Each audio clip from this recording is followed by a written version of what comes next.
Have you ever heard of diseases such as whooping cough, typhoid, chickenpox, or polio? Vaccines are available for all of these diseases and could prevent any outbreak of these in almost all cases. I researched the benefits and side effects of vaccination, especially in children.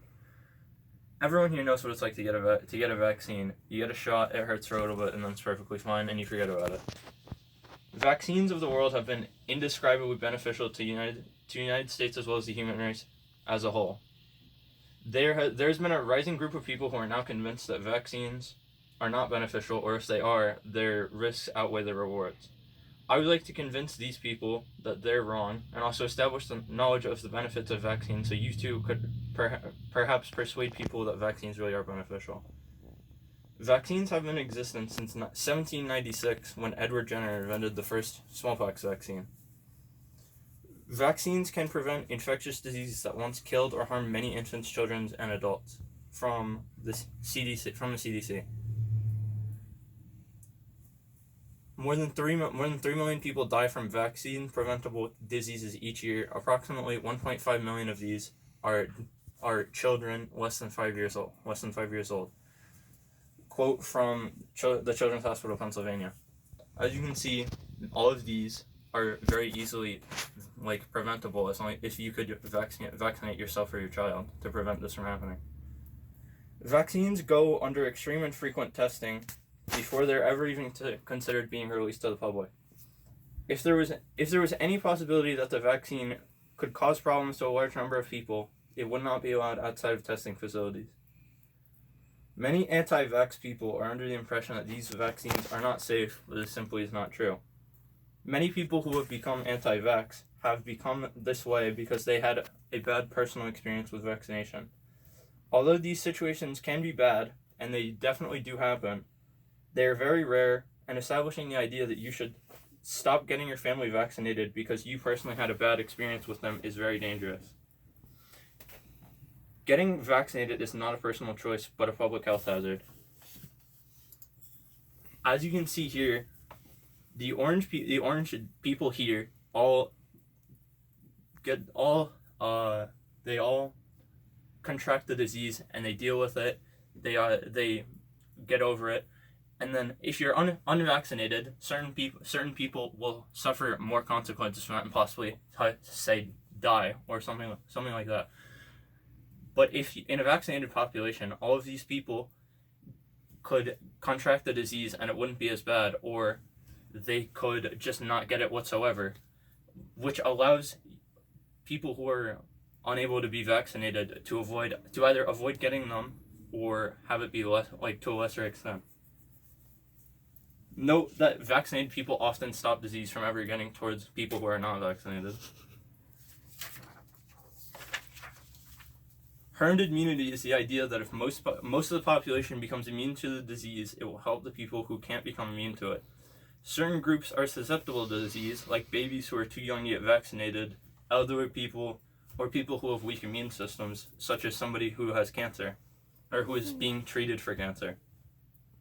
If everyone who can be vaccinated is vaccinated, it protects those who can't become vaccinated. If people are encouraged to stop becoming vaccinated, eventually this immunity will go away and will cause problems for everyone, whether you're somebody who can't become vaccinated or you're somebody who just contracted a disease that you didn't need to contract if you got vaccinated. It is our duty as people to get vaccinated if we are able to. If you, for whatever reason, are unable to become vaccinated, you should support people to become vaccinated so you can help protect yourself and them. A common misconception is that vaccines can cause autism.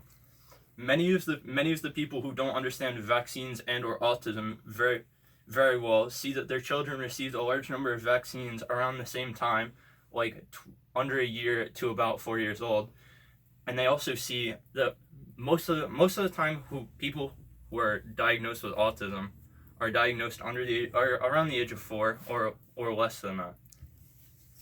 So they see that they got these at the same time, so they assume that they're connected, but that's simply not true. Another reason was that there used to be mercury in vaccines, and they believed that it used to cause autism, but it wasn't true. There was not enough mercury in the vaccines to have it make any effect. Even if it was true, they have since removed the mercury from the vaccines, or if they haven't, they've put it so much to a point where it no longer means anything whatsoever. The current popular understanding is that because the age that children are usually diagnosed with autism is the same that most children are being vaccinated. So, like I said, they believe that these two are linked, but they actually are not. There have been many studies done to test whether the possibility of vaccines causing autism is real or if it's just an outdated belief with no scientific backing, and all of them have proven that there's no connection between the two, and any relationship between someone developing autism and getting vaccinated is simply just coincidental. In conclusion, vaccines are extremely safe, and they go through an extreme number of tests long before they're ever exposed to the public, so unless you personally have some sort of bad reaction to it, it is extremely unlikely that you'll have anything bad happen because of vaccination. It is the duty of us as a people to help our fellow human beings and become immunized to the diseases in order to protect the people who can't, as well as to prevent unnecessary sickness. The belief that vaccines have caused or will cause autism was once a real fear, as we were once unaware of how vaccines worked or what they had within them, but that time was a long time ago, and it's simply something that people who don't understand vaccinations or have some sort of personal reason to be against them say to worry people who disagree with them. This is a quote from the CDC to support the idea that any possible link to autism and getting vaccinated is not true, and it's just either somebody who's misinformed or somebody who's personally choosing to believe something that's not true. I hope this allows you to have a better understanding of how vaccines work and why there's no actual problem with them unless you specifically have some sort of reason on your own, like you're allergic to something within them, or you have something wrong with, or you have something wrong, like.